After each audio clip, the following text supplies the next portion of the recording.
Hey there, this is T-Dude, or you just call me Tina. And this video marks the beginning of something cool, something awesome. This is the beginning of me making videos based off of video games. And it's all going to start with my first top 10 Super Nintendo games. So, let's get started. So let's talk about the SNES.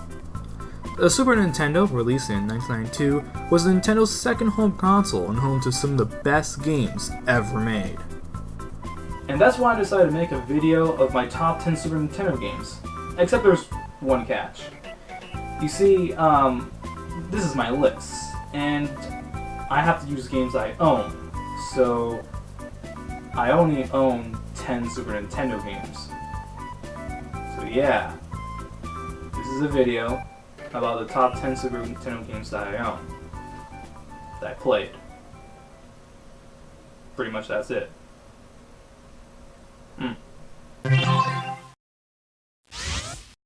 So I'm not really into sports games, and the only reason I picked it up was... Oh, where is it? Oh, I don't have the game anymore, and I don't remember playing the game. So, number 9.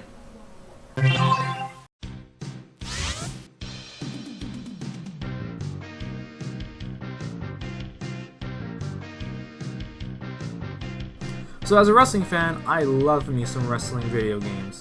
So, of course, I collect a whole bunch of wrestling games. WWF Royal Rumble is a wrestling game that was made before the really good wrestling games were made, like WCW NWO Revenge, WWF No Mercy, and WWF SmackDown.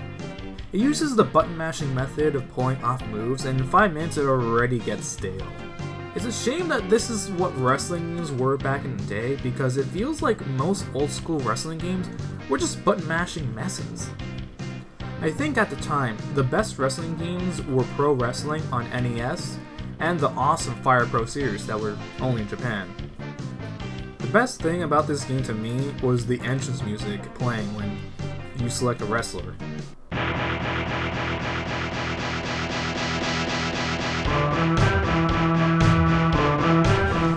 Yeah, that's pretty cool. The selection is based off of the roster from 1993, when the WWF wasn't the powerhouse that it was in the 80s. But it still had awesome favorites like Bret Hart, Shawn Michaels, The Undertaker, and Crush. Crush made it into the game? Really? Was it really that popular back in 93? Okay. So yeah, what can I say other than, meh, it's number 9.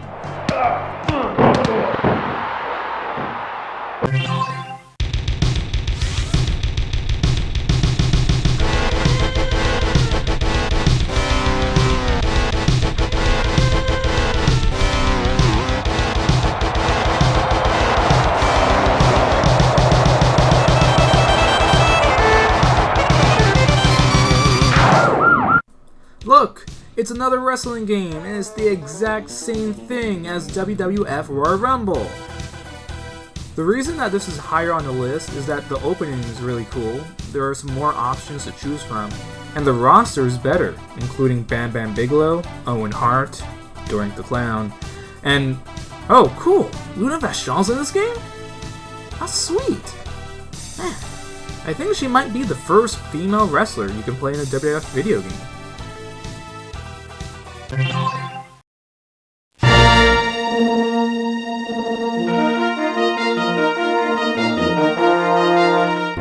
It's Star Wars on the SNES, SNES, and it's hard. Oh my god, it's hard.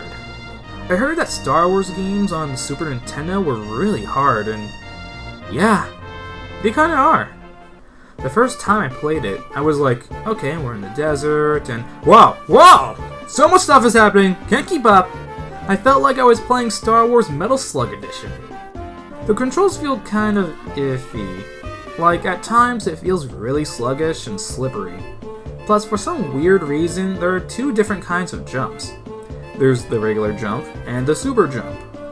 But how do you do the super jump?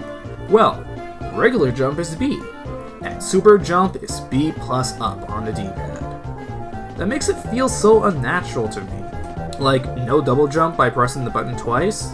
I never played a game that did this before, and it's like playing a PC game and jump is on the T key. Like, yeah, it's doable, but it feels out of place. Though the graphics and environments are nice to look at, it has that old school level design of platforming. I'll admit, the Super Nintendo is not a console I grew up on, but it's really disheartening when you climb this big carrier tank and there's moving platforms, and you miss a platform and have to do that all over again. I feel the game was great for its time, but it feels like it hasn't really aged well. It's still playable, but I'd rather play other games. Though it is nice that it's one of the few boxed cartridge games I own, so yeah, that's nice.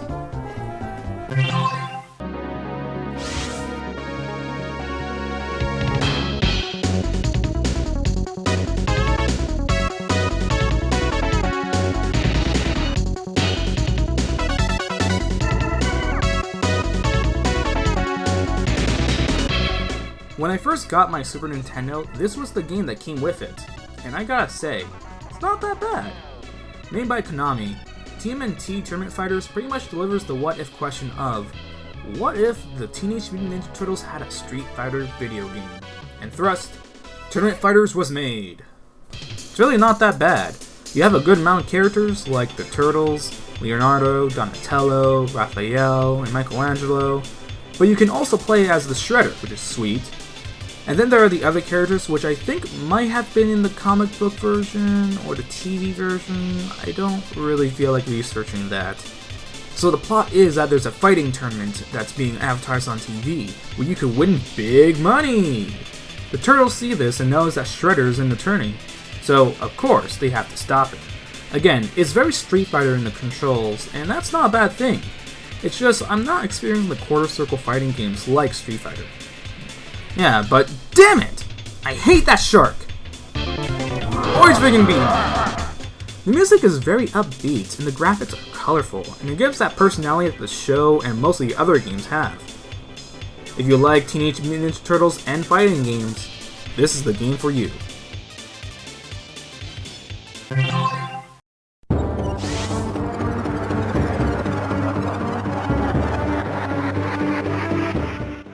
Blackthorne. Doesn't that sound awesome? Well, isn't it also awesome that Blizzard made this game? Yeah! The people who made Diablo and World of Warcraft made this game before those favorites were ever made. Now, what is Blackthorne? The game is a cinematic platformer in the style of the original Prince of Persia. No, not that one. That one. You are Kyle, the son of King Valos, the ruler of Androth, in the planet Tool. Through lots of interesting plot and circumstance, you were sent to Earth, where Kyle was safe from the evils that is out for war. Kyle comes back to the planet Tool to save the kingdom and reclaim his throne, by killing all these monsters who stand in his way. It looks like if there ever was a metal game that wasn't Brutal Legend, it would be this game. All the men are long-haired dudes that look like they belong in bands, and the hero, Kyle, wields a shotgun that he can shoot from behind him. That's awesome! The gameplay is very methodical and slow-paced. You look at your surroundings and solve puzzles and defeat enemies. The combat is pretty satisfying, and it's really cool that you can take cover by hiding in the background. It's just a really cool game that's not as well known as the other cinematic platformers like Prince of Persia and Out of This World. But I feel like the game relies more on combat than the trial and error style that most cinematic platformers do. And that's a good thing. This is one of those games where I feel I could really spend a lot of time playing this game. But it does kinda suck that I got a cartridge that has carvings on it. Ugh. Stickers I could deal with, but carvings? Really, guys? You don't have to do that.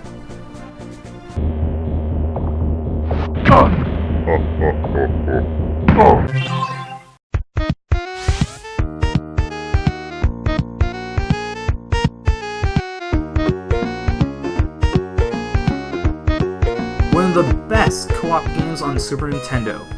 Zombies Ate My Neighbors is such a fun action game. Plus, the name, Zombies Ate My Neighbors, of course you would want to check out a game with a title like that. The game has such style and fun to it. You play as one of these two characters, Zeke or Julie, and you shoot zombies and monsters while trying to save your neighbors from this monster outbreak. That's the objective of the game, find and rescue them. If there's one word I can describe the gameplay of Zombies Ate My Neighbors, it's variety. So many different weapons to choose from, and so many monsters to kill. And I think there's like 55 levels in the game. It has such a charm to it with the humor and the goofy visual style the game has. LucasArts, you made some pretty awesome games back in the day. I just don't really like Super Star Wars that much. But seriously, Zombies Ate My Neighbors is great.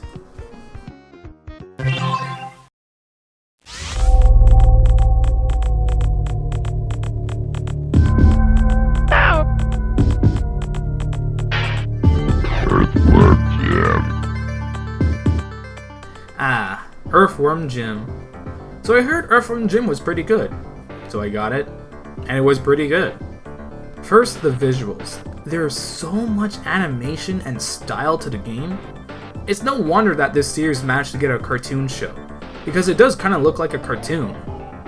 It's a nice platformer that you can switch between shooting things and using Jim's body as a whip.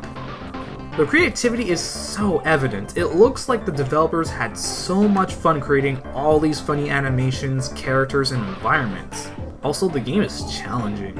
At first, Jim's jump seems very weird to me. It looks like his regular jump is the one Mario uses for his long jump, but I caught on fairly quickly. I could see why this is a favorite among Super Nintendo games. With its humor and gameplay, all I have to say is groovy!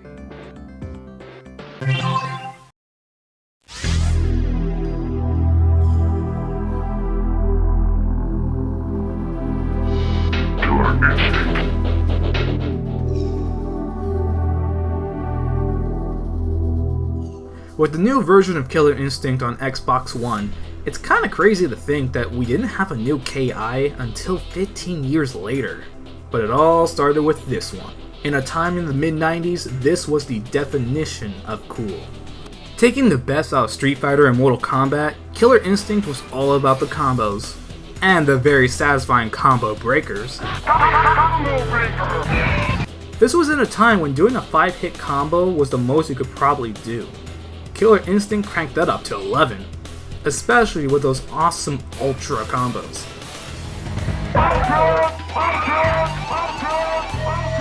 It made you feel like a badass when you could do it.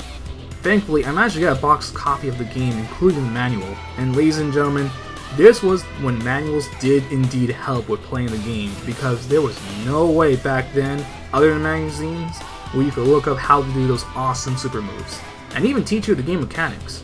There was no moves list in the game. Can I also say that Rareware did an excellent job?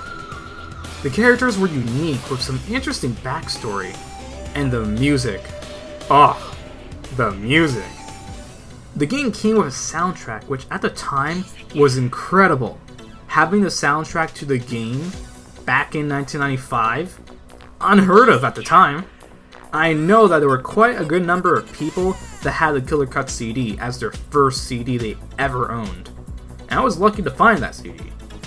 Nowadays, getting a game with a soundtrack is only reserved for special editions, especially those RPGs. Killer Instinct is still a really fun game, and I'm surprised like how much fun I had with this game. You could say that I had such a killer time.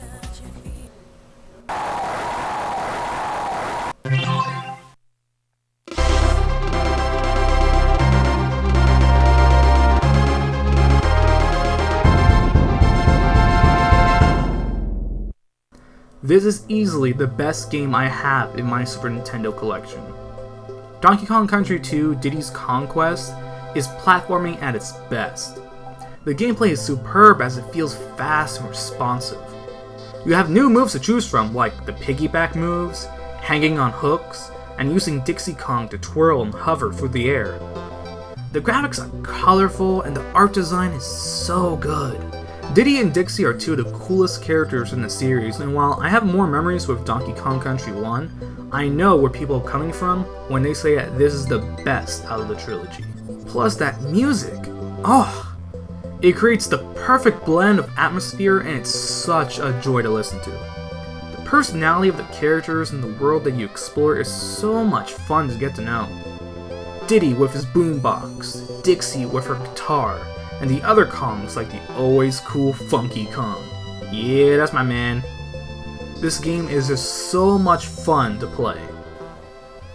I gotta say, I'm really glad I got this game.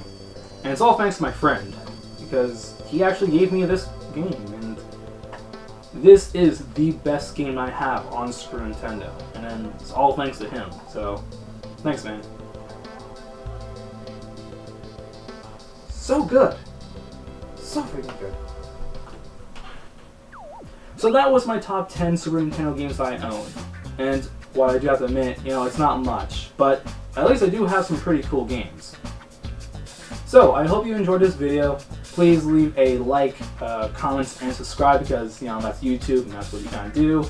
And I will be making some more video game related content in the near future. So this is me, T-Dude, aka Tino, saying goodbye and see you next video.